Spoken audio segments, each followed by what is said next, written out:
Welcome to WarriorsTV. Brown, 4-0 win over Motherwell, keeping a flawless record alive with 5 wins. What's your thoughts on today's match? Job done for the group. We knew coming in today that if we won the game, we'd have finished in that top 6. So I think we've guaranteed that with our win today. So should be seeded going into the next round. But in terms of the performance, it was a strong performance throughout the 90. There was some lulls in the game, just for varying reasons. But once we got the first goal, I thought from there on in we were in control for most of the game, but from there on in we looked pretty comfortable, scored some good goals, and credit to the group that they played for the vast, the 90 minutes. The last 10 minutes I thought got a little bit, the pace of the game dropped, but up until that we were quite clinical, scored some good goals, and it was a really good one. Obviously the boys started fast, they dominated for the fight, for the first whistle. Just how important was that early tempo and setting the tone for the full 90? Yeah, I thought we prodded in the early parts. I never thought we really got the game by the scruff of the neck in the early part of the game.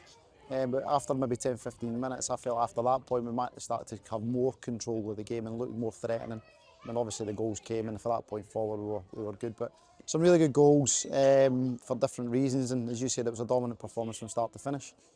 And yeah, we're just really pleased to see them come back in, get the 3 points, get another win, and then move on.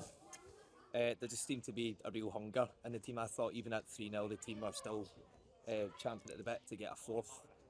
What does that say about just the mentality of the group? It was good. The start of the second half was really positive and really strong. And as I say, up until maybe the last 10 minutes, we took our foot off the game in the last 10 minutes or so, like 4-0. But up until that, I thought we built into the game really nicely. I thought the middle part of the game we were completely dominant, and then the latter part of the game, you can understand the players are maybe just thinking about making sure there's no injuries. Obviously, we made our 5 subs by that point in that as well.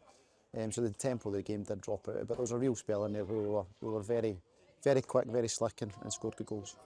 And just looking ahead, this is the last home game for a while. We've got 3 away games coming up. How's the squad looking forward to that? Well, that's a good thing about it. We've been able to rotate things a little bit, see players in slightly different positions. Leighton, as an example, played the first half as a sort of holding midfield player before going into centre half. So there's a couple of those types of examples throughout. So it was nice for us to go and see that. So utilising the squad, not just in terms of personnel, but utilising them in different areas to see that. So that was nice. We'll obviously need to reassess any niggles or injuries from today. I know there's a couple that have came on with knocks and a couple muscle issues. So we'll see how that looks ahead of Tuesday. Mikey Anderson, who's missing today, I think he's hopefully going to be on the pitch at some point this week. Whether he's fit enough for next week, we'll see. Nicky Jimison's still a wee while away in terms of getting back into the squad, but he's doing more pitch-based work. So we've got a couple of things we need to look ahead to before next week's game against Cove. But it's good that the vast majority of the players are getting good minutes on the pitch and should be ready for the game next week. Fantastic, Brown. Thanks for your time. No worries, thank you. Cheers.